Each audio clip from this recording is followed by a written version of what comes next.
everybody. My name is Robert Gonzalez. I'm running for U.S. Congressional District 14.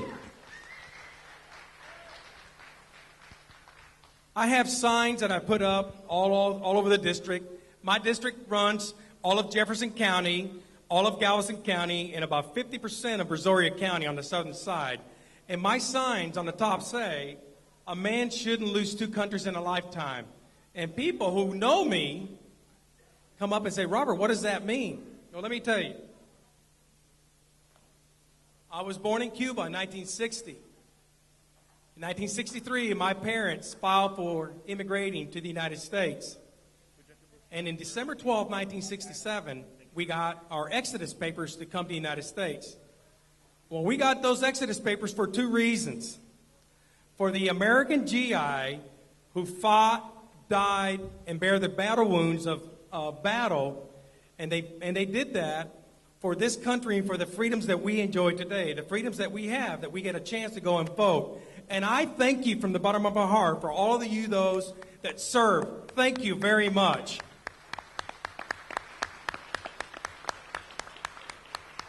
I never forget your sacrifice. And the second is my Lord and Savior, Jesus Christ. If not for the grace of God, my family and I wouldn't be here. It's a long story that I don't have time to tell you, but I can tell you God had his hand all over our lives and our family. And we're in the greatest country God has shed his light on. Make no mistake about it.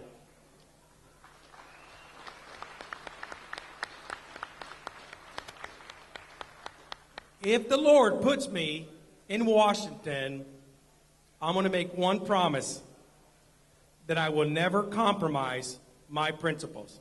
I'll make that promise.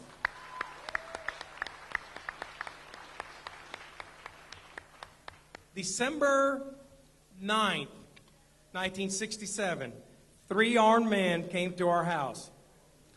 My family and I, we were in a house. I was almost 8 years old.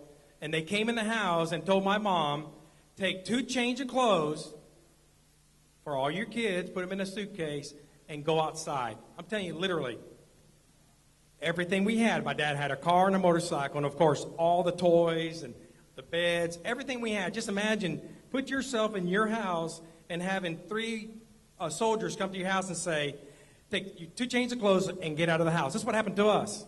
We're sitting out there in the street, and as an 8-year-old, you never forget that. So we're sitting outside. We had to leave everything there. We couldn't give it away. We couldn't sell it, and we couldn't take anything with us. We got 2 change of clothes, and my mom took a few pictures and stuffed up in the liner of the suitcases, and that's all we were able to bring. When you have a place like America to come to, you never forget that incident. We came to this country, and we picked strawberries, we wrapped cauliflower and broccoli as a family, and that's how we started our humble beginnings. We worked the fields. My dad got his first job in the janitorial service, and then eventually he started his own business and got a few contracts, and the whole family started picking trash. So let me tell you something.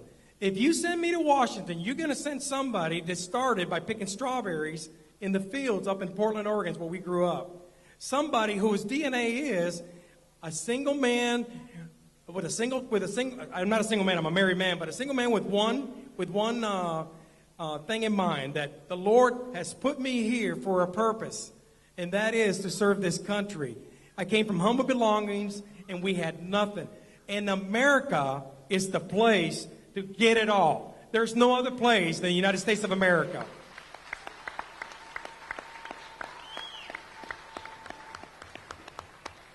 Why am I running for office? In Cuba, we lived under tyranny. In America, we're falling into tyranny every single day. With every law that's passed by our legislators, both houses of Congress and the Senate in Washington, of course it happens here in the state capitol too, and laws that are passed by our Supreme Court and the judiciary, and laws that are passed by the executive branch, every law that's passed is one little bit more of your freedoms that are taken away. As one that comes from Cuba, I can tell you, We can no longer afford to be asleep. We have to wake up. We have to wake our neighbors up, our family, and all our friends, co-workers. We have to take back America. That's why you see this Clear Lake Tea Party arrow right here standing around, and it says in the back, take back America. That's what I want to do in Washington. We got to take back America for the American people.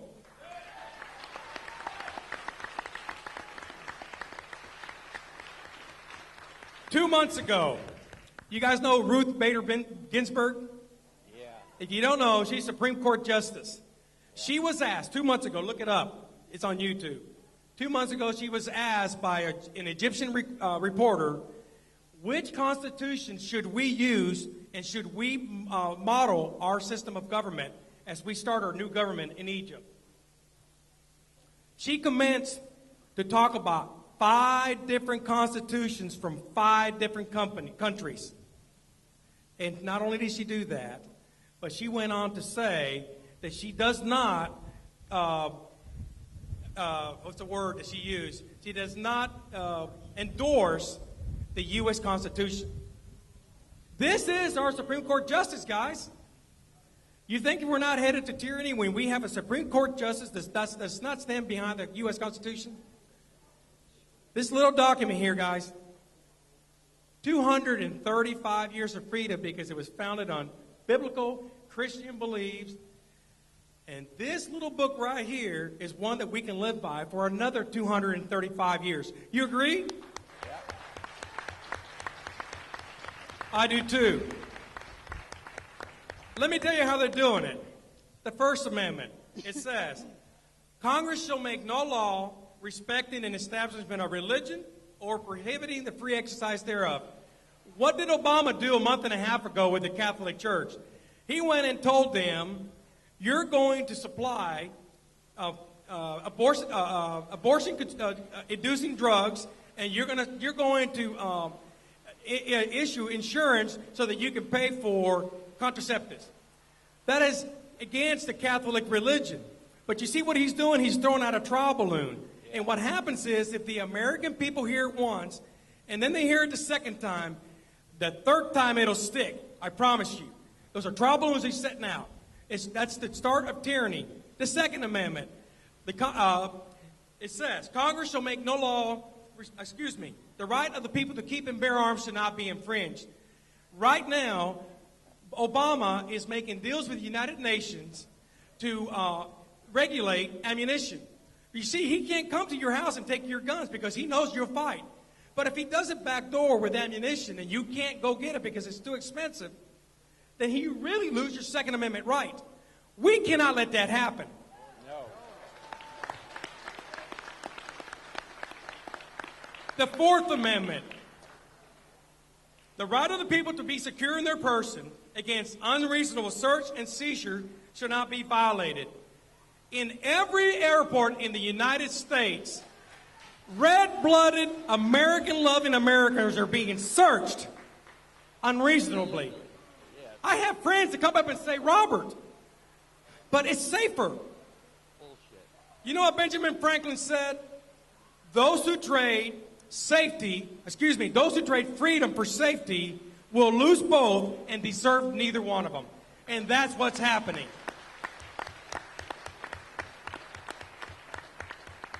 I'm going to tell you about the most heinous of all. And it's an attack on the 5th, the 6th, and the 7th, and the 8th Amendment. And that is, the 5th Amendment says no person shall be compelled to witness against himself. The 6th, the accused shall have the right to a public and speedy trial, to be informed of his accuser and of his crime, and be confronted with witness against him. The 7th Amendment, the right of trial by jury shall be preserved. And the 8th, no excessive fines and cruel and unusual punishment will be inflicted on you. In December of 2011, December last year, Congress, both houses of Congress, passed the National Defense Authorization Act. Do you guys know about that? Yeah. Those of you who know about that, please raise your hand. I want to know how. Very good. In there, there's a stipulation that says that the government can accuse you of being a domestic terrorist, and they can take you, incarcerate you in a military prison, and literally throw away the keys. They don't have to give you trial by jury, a speedy trial. You don't have to be presented against your accusers. And you know how long you can stay there? You're there until the war on terrorism is over. Is there a timeline when that's going to be over? That law was signed, but not by none other than one of our better conservative senators, John DeMint. When that happens, and I want to say this, Rand Paul and DeMint, both of those guys, when they vote, you can look at their records. If one votes no, the other one votes no. The other one votes yes, the other one, they are almost lying. They walk hand in hand. But when it came to the NDAA, Jim DeMint voted for it, and Rand Paul, who always stands on liberty, voted against it. I confronted Jim DeMint on this. And I went up to him and I said, Jim, why would you do this? And all he said was, I had to pass this law because I didn't want Dianne Feinstein's law to take place. Dianne Feinstein's law was pretty much you give the true terrorist a trial by jury as a citizen of the United States. He didn't want that. So he compromised and went ahead and allowed American citizens to be incarcerated if they're labeled terrorists. Guys, that could be any one of us. Right. It just depends on how they define it. The Ninth Amendment is a combination of all of your Bill of Rights, and it states this. The enumeration of the Constitution of certain rights shall not be construed to deny or disparage others retained by the people. All it essentially says is the government cannot use any other constitution to do away with your Bill of Rights. So they're all tied together with the Ninth. Right now, on a local and state level, they're trying to keep you from having your right to life, liberty, and pursuit of happiness by taking your property rights away and by taking your rights that you have, that you fought for and that your parents fought for, and stuff that you acquired. They're trying to tell you that you can't build on this because of wetlands, or you can't do this because it's against the Clean Air Act or whatever. Guys, we have to fight for these rights. These rights were given to us by our founding fathers. In the 10th Amendment, the last, it's the rights of the people and the rights of the state. The state legislators just last year voted for our maps to be set up. These are legislators that were voted by the people here. They drew the maps, and the Obama Department of Justice, I call it the Department of Injustice, came in and said, your maps are no good. And they threw them out, and they redrew these maps. Guys, they are destroying the 10th Amendment, and they did it under the umbrella of the Voters' Rights Act of 1965. And I'll stand here to tell you that in 1965 it made sense. But today, in 2012, blacks and whites, they worship together, they work together, they live together, they play together. And I'm going to tell you something right now. We live in harmony together. But what they're trying to do is they're trying to divide the people. Let's not let that happen.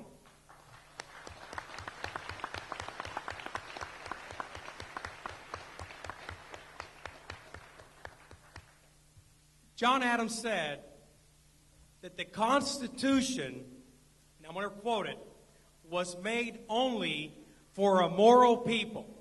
It is wholly inadequate for a people of any other. What that means simply is, if you don't have a moral foundation based on godly principles, this Constitution, you can just throw it out. And that's what's happening. We have to get back to principles, guys.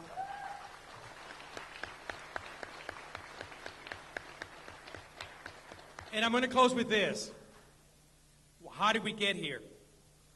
I believe that we're here because the spirit of compromise. We have too many people saying, I'm going to run this race, but if I get a good deal here, I've got to take that deal. People who are going around and they are compromising their principles because they're either going to get ahead, they're going to get something back in return, or they're going to get some power position that allows them to be something better or something they think is bigger. But I want to say this. We are insignificant beings. If you don't believe this, get on an airplane, and when you get up 30,000 feet, look down and see how many people you see. You can't. We're not even ants. Well, that's God's point of view. The reason we are significant is because the Lord Jesus Christ loves us and He died for us. That is our significance.